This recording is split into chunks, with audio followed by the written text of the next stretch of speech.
Bonsoir amis téléspectateurs, ravi de vous retrouver. Vous êtes dans votre 4e numéro question à la une. Vous êtes en direct sur Flat TV. Tey nag ma dalal ndaanaan bu mag ñu gën ko xam ci turu Ablaye Mbaye bokk ci APR nekk maire intérim de Guédiawaye ma bàyyi ko mu nuyoog mbokku téléspectateurs yi Ablaye ñu ngi lay nuyu. maa ngi lay nuyu soxna si du nuyu waa Guédiawaye yëpp du nuyu aussi waa Sénégal yëpp du nuyu suñu kilifa diine yi ak suñu kilifa aada yi. ak ñëpp ñi nga xamante ne tey ñi ngi seetaan Flat TV di baalu di profité tamit di baalu ñëpp ak ci àjjuma ji di baal ñëpp tamit di ñaan yàlla def ci réew mi jàmm. D'accord Ablaye Mbaye en tant que maire intérim de Guédiawaye yëg nga situation instant bi ni fi réew mi toll ñu bëggoon la xam ban jàngat nga ci am par rapport ak pétrole bi gaz bi nit ñi di laam-laami instant bi ak démissionné bi Aliou Sall wala démissionné. waaw jërëjëf foog naa ni loolu actualité la. mais tamit bu dee ci ñi xam du actualité da ngay xam ni lu ñu monté la rek nga xamante ni Sénégalais yi aussi dañu war a def attention ci loolu parce que benn chaîne internationale toog dëkkam rek def benn reportage ñëw jaxase suñu réew dañ ko war a maytu parce que buñ ci jógul sax beneen yoon di ngeen gisaat keneen ku ñëwaat def reportage ñu gëm ko. te loolu aussi mën na taal suñu réew moo dañu war a def attention li nga xamante ne moo fi nekk di coowul pétrole bi damaa gisul sax pétrole bi parce que mi ngi may rappeler benn anecdote may xool benn téléfilm am jëkkër ak jabar di xuloo ci jëkkër ji dane ko bu ma amee oto dinaa ko dawal jabar ji ne ko xanaa da nga ma ciy yóbbu may dem marché ñu ciy xuloo ba sëy bi tas ci biñ ñëwee di leen jubale ñun leen ana oto bi ngeen di xuloo ñuy xoolante donc nañ maytu coowul pétrole bi yegg foofu ñun gisuñu pétrole dégguñu pétrole nañu def attention te xam ni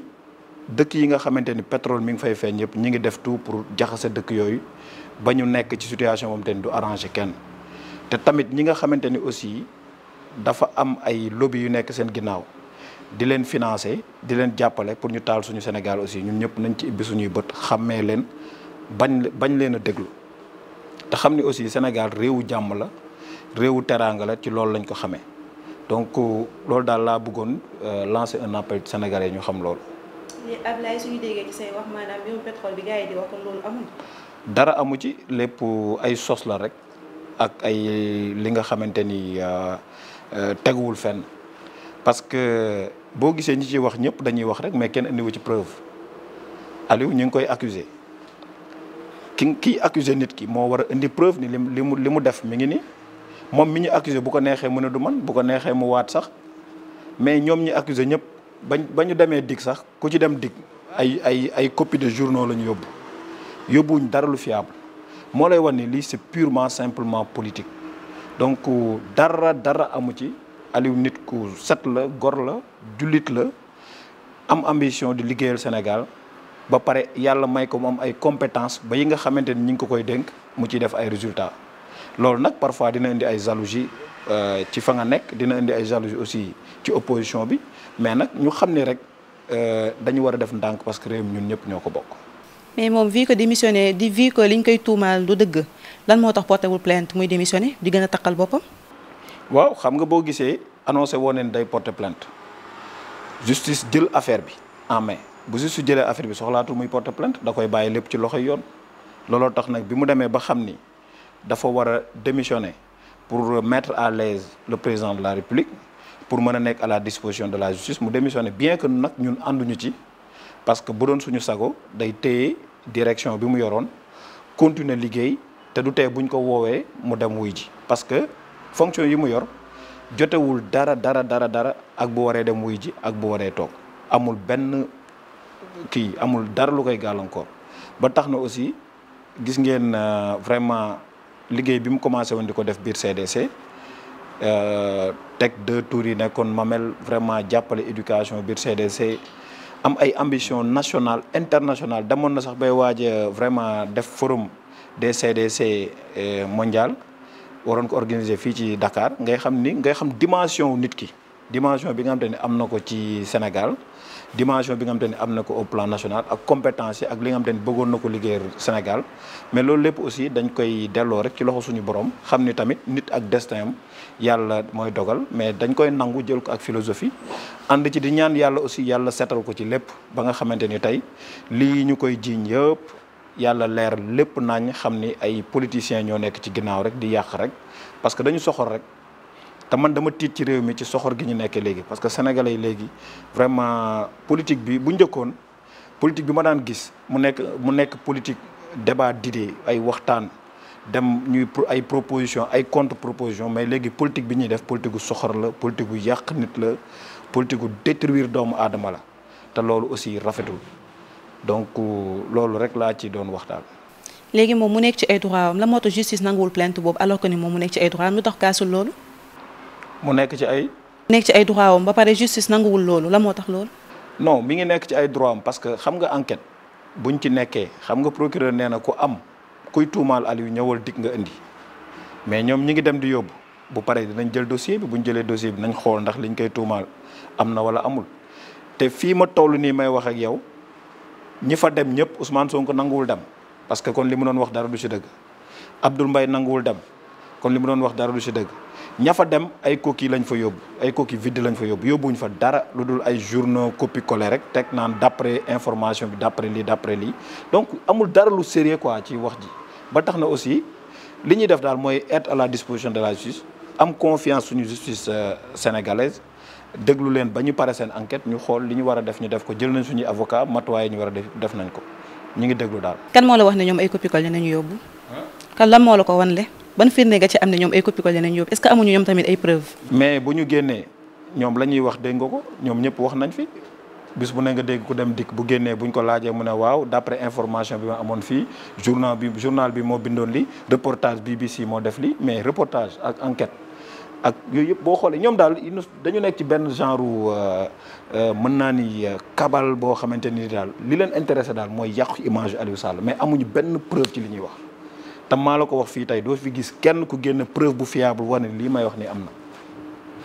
doo ko fi gis man maa la ko wax. léegi lan moo tax moom démissionnaire bi defee ko CDC mu ñëw ba Guédiawaye di ko fi defee. waaw xam nga nit ko Aliou c'est un homme politique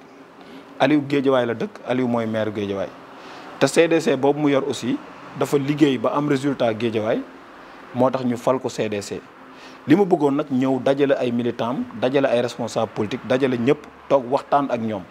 waa Guédiawaye nag ni ko du fi amee parce que comme position bi ñu amoon man moom laa am. mooy que ni ñun d'accorduñu woon ci muy ñëw sax di waxtaan ak ñun naan day démissionner wala démissionner parce que loolu aussi ci respecté doomu aadama la am parce que nit boo nekkee ak ñoom di liggéey ak ñoom booy jël décision da nga war a dem ci ñoom waxtaan ak ñoom moo lay wan ne rek Aliou amul lu dul Guédiawaye Aliou respecté na waa Guédiawaye fonk na leen teg na leen seen place parce que mënoon na dem fu ko neex toog fa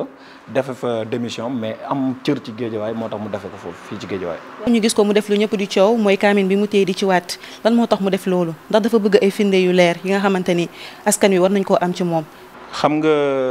xam nga yàq der bi dafa demoon ba toll ci dimension boo xamante ne dafa salté woon dañu commencé woon di yàq image yu nit ki te Aliou jullit la te moom wóolu na digganteem ak yàlla. xam nga sax am na ay ustaas yu koy critiquer mais dañu war a comprendre que ni nit buñ ko tuumaalee ba ci droit islamique nga xamante ni ñëpp ci lañ tënku ay jullit lañ li ëpp ci Sénégal ba ci droit islamique tey nee na nit ki boo ko taqalee moom am na droit waat ni lii ñu may jiiñ defuma ko léegi nag ñi ko taqal tey ñoom it dañoo war a indi ay preuve teg ni liñ koy jiiñ mi ngi nii waaye moom de li mu war a def na ko taxaw na waat ci digganteem ak yàlla parce que kaamilu alxuraan mooy li nga xamante ni ci yàlla la jógee te foog naa ni jullit buy waat ci yàlla rek la war a waat te loolu mu def noonu ba tey génnul li nga xamante ni mooy ponk l'islam teg loxo ndijooram ci kaamil bi waat wax ak suñu borom wax ak ëllëg yomal xiyaam wan ni lii ñu may def kat wax dëgg yàlla defuma ko foog naa ni foofu la wax ji waroon a frenkulaay ñu bàyyi justice def yoonam ñoom nag bu ñu amee preuve dañ ko war a indi ba ci droit public sax boo ñëwee accuser nit ki tamit tey jii tuumaal ko ni ko moo def lii da nga war a indi preuve yooyu moom li mu mën rek mooy du man bu ko neexoon sax mu ne du man mais bu demee bay waat parce que li muy wax gëm na ko am na ci conviction te foog naa ni képp kuy jullit sax da nga war a apprécier loolu même ku dul jullit sax da nga ko war a apprécier parce que Sénégal bien que pays laïque la mais ñun ñëpp suñu religion yi benn lañ bokk ndey bokk baay ànd dund ba nga dund ci jàmm ak salaam ba Sénégal nekk benn exemple face au monde entier waaw. mais Aliou Sall en tant que njiit kaamil bi est-ce que yoon la pour mu def ko vu que moom dafa njiite ay chrétiens jiite ay musulmans est-ce que kaamil bi am na yoon ci wàllum gouvernement bi. kaamil lu tax mu am yoon parce que ñun bu heure julli jotee dañuy bàyyi lépp lu ñuy def dem julli tey suñu mbokk chrétiens yi nga xam te ne ñun ñoo bokk lépp bu seen heure julli jotee dañuy bàyyi lépp dem julli ko ku nekk ak li nga gëm ci ngay waat te loolu aussi dañ ko nangul nit ku nekk la nga gëm rek ci ngay waat dañ lay war a nangul loolu te moom jullit la man jullitu Aliou Sall dama ci am ay preuve Aliou Sall dafa bëgg alxuraan ba ay doomu alxuraan la ñuy jàng Aliou Sall umra la jóge at mu jot mu woor a jee màkk di jullee ko jàpp di naafi la foofu noonu kon nag moom bu demee ba deram toll fii fi mu yaakaar ak li mu gëm rek ci la mën a waat. mais ñun suñu institution nanguwul kaamil. waaw nanguwu ko waaye suñu institution nangu na tamit ñu dem jàpp julli ji suñu institution nangu na ñu ibbi alxuraan jàng ko suñu constitution bokk nangu na loolu noonu parce que tamit constitution sénégalaise tey boo xoolee bien que am na laïc mais day jël en compte aussi suñuy religion parce que bu doon loolu la bu julli jumaa jotee ñu ne kat bu ngeen baaree bu ngeen lalee ci mbedd yi da ngeen di entraver la libre sur kenn du fi jullee mais nit ki aussi da nga koy nangul religion bien que suñu constitution bañu ko de bu ni nanguwu ko nangu na ko bu baax mais comme pays laïque la dañoo am beneen charte bu ñuy waate mais waat bi gën a wér tey mooy sa digganteeg suñu borom loolu moom waat gënu ko wér wax dëgg yàlla man bu ma doon waat ci sama digganteeg yàlla laay waat du ma waat ci keneen. mais waat boobu taxul ñu gëm ko de. ku ko gëmul aussi am nga ci droit ni gëmoo ko mais man jàpp naa ni képp kuy jullit képp ku gëm yàlla war nga ko gëm parce que alxuraan mooy repéru yàlla ci kaw suuf. ok gis nañu Aliou Sall toppoon na ko fii ba Guédiawaye Aliou Sall Ousmane Sonko topp na Aliou Sall fii ba Guédiawaye teg ko choc noo ko jàngatee. loolu kañ la woon. ñëw na ba Guédiawaye après juste démissionné bi mu démissionné ci CDC bi. ba mu démissionné non Ousmane Sonko sañul dugg Guédiawaye loolu yëguma ko man de yëguma Ousmane Sonko kañ la dugg Guédiawaye. moo tax sañu fi dugg. non déet dama xam ne rek moment bi ñu toll nii ak sos yi muy sos di ko jëmale ci askan wi te dara du si dëgg te mu xam ni. moom moo wax dafay sos est-ce que amul ay preuve booppam yu bokkut ak seen preuve. fi mu nekk nii nangu nañ fi mu nekk nii moom dañoo lal suñu basang teg ku am preuve indil Ousmane Sonko li muy wax bu ko wóoree ni am na indi preuve am teg c'est simple wax ju bëri ji jaratu ko def naag deful am nga ci lu leer ñëwal teg foofu fi mu nekk nii tollatuñ ci ay phase politique ak phase saagante ak phase xasante dañoo toll ci phase boo xamante ni tey waxante dëgg la ak teg preuve te ku am looy wax ñëwal nga teg sa preuve jarul sax bruit jarul politique bu metti jarul ñëw Guédiawaye jarul dem Pikine jarul dem place de l'Obélisque li am solo daal am nañ preuve nañ teg BBC sax amul preuve reportage da def de jàpp nañ ni lii jàpp nañ ni lii jàpp nañ ni lii jàpp lañ wax ñoom benn preuve lañu am mooy salaire am génne nañ ko la ca des yëpp génne wuñ ko à part ça wax ma ñoom lan lañ fi génne wuñ fi dara donc du coup ku ci am preuve daal nga ñëw teg te bàyyi wax jeeg saaga jeeg yëpp te jéem a xam ne aussi borom njaboot la sénégalais la ñu bàyyi wax ju ñaaw jeeg wax ju salte ji nga am ñi ngi koy teg ci dara nañ bàyyi loolu parce que ñun ñëpp ñoo bokk réew mi ku ñu jiiñ daal nga ne defuma ki koy jiiñ na fexe indi ay preuve am teg. ñu dégg la ci sa conférence de presse bi passé nga ne Ahmed Aïdara mënul gagné maire kii Guédiawaye vu que ni moom Sam Notaire boo ko gagné wul doo gagné maire bi te moom benn bureau sa mënu ko gagné Sam Notaire fan nga teg loolu. moo ko teg xam nga ñun dañuy politique te terrain bi ñu ngi ci te ñun duñu naxante aussi bien que nag bon nekk na loo xamante ni wax naa ko pare naa ci parce que man politique tàmm ma sax def ay attaque ci politique mais loolu réalité la xam nga ñun dañuy politique quoi. te politique pour man du ay wax terrain la te politique aussi même bu nekkee terrain appareil la organisation la ba pare politique aussi nekk programme proposition la contre proposition mais politique pour man jàppewu ma ni politique xaste la jàppewu ma ni politique wax lu du dëgg la jàppewu ma ni politique média la am na ñoom nag politique média la ñuy def xam nga mais politique bi terrain la te man leer na ma ni fi ñu toll nii ñu toll ñoom seen mouvement boobu amul dara Sam Notaire parce que am existé wu fi mosuñu gagné bu rus ñoom mënuñu gagné Sam Notaire nga naan buñ la gagné doo rus. da nga xam ñoom lu ñuy waajal xamal sa bopp rek te bàyyi leen ñoom xamoo lu ñuy waajal. ñoom amuñu benn expérience élection ñoom mosuñu dem élection moom ci boppam amul benn expérience électorale moom ci boppam amul benn expérience municipale donc mi ngi fi yaa ngi fi maa ngi fi maa wax sama wax di ci kanam rawati gët nañ dem rek. doo dellu ginnaaw. dellu ginnaaw pour lan Sam Notaire mi ngi ci loxo Benno Bokk Yaakaar Sam Notaire mi ngi ci loxo majorité présidentielle Sam Notaire depuis 2017 ba léegi c'est acquis parce que li fi Aliou Sall def ko Sam Notaire liggéey ko Sam Notaire président def ko biir Guédiawaye mais population bi dafa dina jàpp leen kenn du leen yóbbu ci ay wax rek te concret nekk fii dëgg ngi nii ay wax a ngi nii mais di nga jël ay wax di ko jënde dëgg loolu mënul nekk élèves yi jàng ñi ngi jàng ci condition yu baax ñi feebar ñi ngi faju normal courant bi mi ngi tàkk normal tali yi ñu ngi koy defar normal ah assainissement baa ngi ñu ngi koy defar normal amatuñu problème inondation Guédiawaye amuñu benn problème li ëpp solo ci Sénégal li ëpp solo cim réew boo réglé njàng mi réglé wér-gu-yaram bi réglé cadre de vie bi mooy dëkkin wi fexe ba nit ñi dëkk ci jàmm mën a dox seen soxla mën a am ay assainissement yu baax mën a génn ci ay jafe-jafe inondation mais rek la nga seeni soxla li ci des nag nit ku nekk yaa dem ñax rek jariñu ba ci opposition bi nga am ñoo fi nekk di critiquer Aliou Sall opposition bi yëpp de manière globale l'opposition mooy xaw ma nuñ koy tuddee seen mouvement boobu xaw ma aar lu ñu moom xaw ma nuñ ko tuddee GLB mooy lan am na ñeneen sax ñu ci bokk sax di wax rek mais ñooñu aussi dama leen di invité rek man dama bëgg ñuy def débat d'idées nañ indi programme tegal ñu seen programme am courage aussi ñëw jàkkaarloog ñun ñu débattre parce que politique gentleman laa bëgg man xam nga man bon politique dama bëgg ñu koy def dans les règles du jeu quoi dans les règles de l'art nañuy waxtaan contre proposition ñu liggéey population bi dafa ñu na jàppale ku proposé lu baax ñu topp la ku proposé leneen aussi ñu xool ndax bu leen arrangé ñu topp ci parce que li may wax toujours dama koy wax sax partout gis nga nit ku ne am nga droit def politique ku ne am nga droit sax am ambition man bañu ma nit ñi dama war a nekk maire Guédiawaye de du yoon bu ma nee nit warta am ambition pour remplacer Aliou Sall du yoon mais nañ ko teg ci yoon rek ci respect ci waxante dëgg ci bañ ko teg ci ay sos bañ ko teg ci ay manipulation bañ ko teg ci ay yoo xamante ne daal nañ ko teg daal ci liggéey ci politique gentleman xam nga ñu def li ñu war a def. mais Ablaye soo ne opposition fii Guédiawaye ñaari opposition instant bi ñoo fi teg tànk Ahmed Aïdara ak Lat Diop. moo la wax opposition la. bien sûr. Diop Benno Bokk Yaakaar la bokk Lat Diop ci majorité présidentielle la bokk yéen fan ngeen di jëlee yooyu information. mais moom dafa déclaré. nekk maire golf waaw mais taxul mu nekk ci opposition parce que ci biir parti mën nañu am ay ambition mais le moment venu parti bi dina tànn kan moo war a jiite fu nekk buñ ko waree jiital bu ñu war a jiital moromam mais Lat Diop mi ngi ci majorité bàyyi leen di ko génne ci majorité présidentielle Lat Diop et APR Lat Diop et Benno Bokk Yaakaar. mais yéen mosoo leen ko invité mu ñëw Lat Diop su ngeen ko invité du ñëw de kañ ngeen ko invité mu ñëw. man de réunion yi ma bokk yëpp buñ ko wooyee day ñëw bu ñëwul dina yable. fu ngeen koy jëlee man xawma ko foog naan da ngeen topp réseaux sociaux yi rek te xam nga am na ñoom tamit dañuy yàq rek. pas réseaux sociaux yi sax dañuy dégg say wax. maire demul répondre waa BBC. demul lan. répondre waa BBC. lan lay répondre waa BBC. waa BBC dañ ko mu leen répondre waa BBC def seen reportage def seen machination bu doy waar ñëw bëgg a taal réew mi nga naan sa maire demul répondre lan lay wuti BBC. BBC day police wala day dik wala BBC ñoom ñooñu moom wala lan mais pourquoi ñun ñu am boobu complexe bu fekkee ay média tubaab yi la rek lu ñu wax gëm nañ ko bu dee yéen ñu ne du dëgg. parce que Barthélémy sax maa ngi koy seetaan barki dem mu naan affaire bi kat dëgg la am dëgg mu ne BBC moo ko wax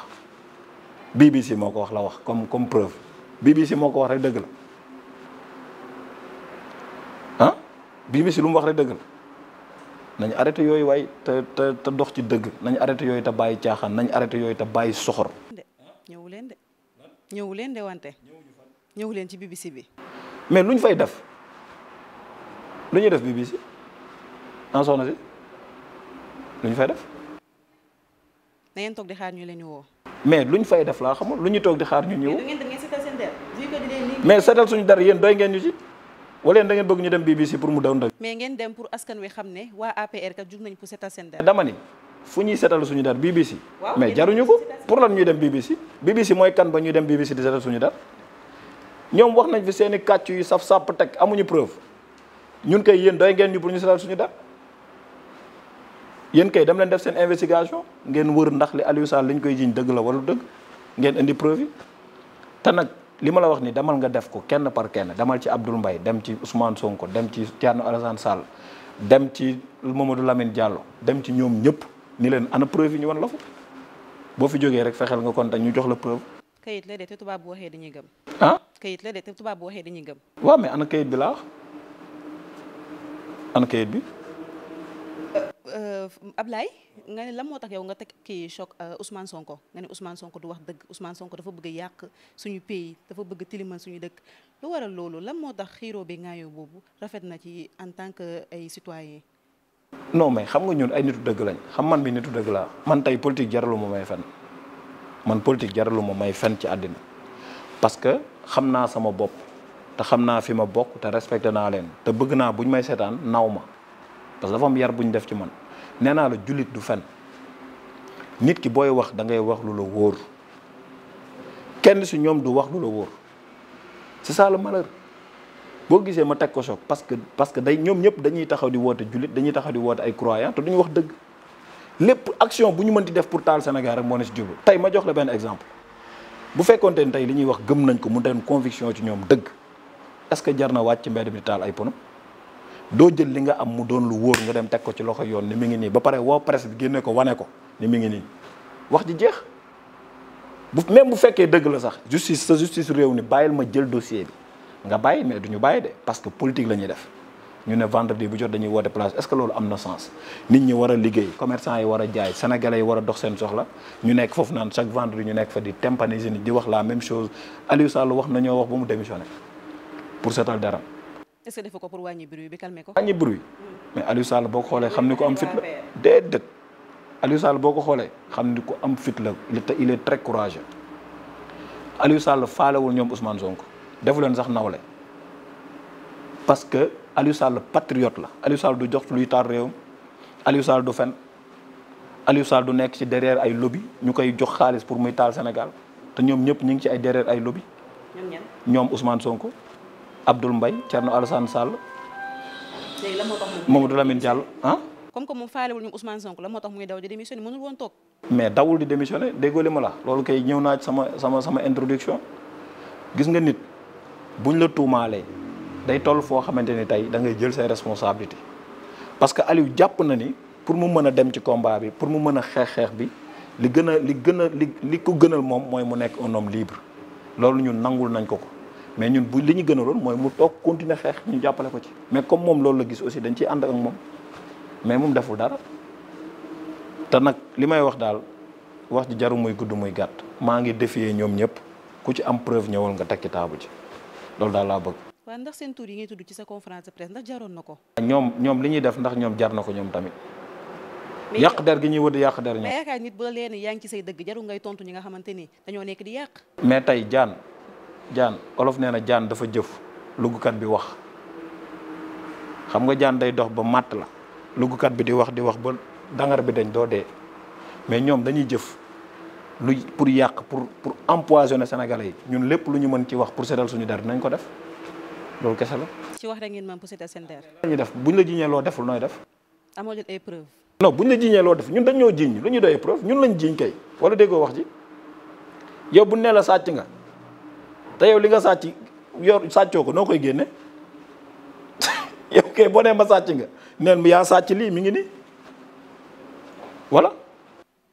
wax ji kay laa doon wax ji entre discussion bi bu kii toogee conférence de presse wax kee toog rajo wax lan wax jooju laa wax bëggoon a xam lan moo ko. yéenay dem di leen jël yéen kay toog leen bañ leen a jëlee ci kon ñu noppi ku fi wax yéen a ko jottali te ñoom wax rek la ñuy def. yéenay wax ñuy jottali. déedéet parce que ñoom. non parce que débat bi du foofu débat bi du xam nga débat bi fan la nekk mooy kan yi li ma la wax rek Sénégal dañu war a xoolaat suñu bopp suñu ni ñuy doxeel suñu politique nañ fexe ba képp ku fiy wax na nga wax li am boo waxul li am yoon dal sa kaw loolu mooy dëgg parce que yàq doomu aadama dafa yomb tey mën nañ xëy suba rek yàq la yow ni yaa def lii dem ci réseaux sociaux yi bind xam nga loolu dafa yomb tey demal Chine seen Facebook ak seen réseaux sociaux yi dañ koy teg ci yoon dañ koy contrôler demal Dubaï tey appel WhatsApp sax du génn mais fii ni ñuy doxee ak réseaux sociaux yi dafa compliqué dafa doy waar trop yàq doomu aadama rek lañ ci nekk ku xëy bind ku xëy def sa vidéo wax lu la neex saaga nit ki sosol ko lu la neex loolu aussi dafa rafetul nañ xoolaat suñu bopp ci ni ñuy doxale daal loolu daal laa bëggoon. léegi wax ji ngay wax sa mère da cee ànd ak yow. wax ji may wax nii. sa mère da cee ànd ak yow. ndax li may wax sama mère da cee ànd ak man mais bu ci ànd ak man lu tax may wax. moom moo lay digal pour ngay wax kon. loolu mu may wax man je suis assez responsable. da ngay toog rek di wax nii rek. droit nekk citoyen Sénégal xool li xew ci réew moo wax sama xalaat comme yow ni nga amee liberté ñëw di ma interroger may wax lu tax nga ñëw di ma wax loo man. ki nga àndal ñu koy tooñ ndax yow wax bi ngay wax moom neex na ko. dama ni ndax moom bu sañoon yow doo noot ba keroog ngeen am preuve. tax nga ñëw di ma interroger. bëgg nga wax. waaw man maa ngi wax kon jeex. waaw kon ma bàyyi la nga tàggatoo ak mbokku téléspectateurs yi xam naa ne instant bi waxtu baa ngi ñuy commencé tënk. waaw donc maa ngi leen di sant di leen gërëm di sant waa Sénégal yëpp di sant waa Guédiawaye yëpp ci taxawaay bu rafet bi ñu taxaw pour jàppale Aliou Sall di sant aussi mouvance majorité présidentielle bi nga xam ñoo nekk fii ci Guédiawaye ak fépp ñu mën a nekk ci Sénégal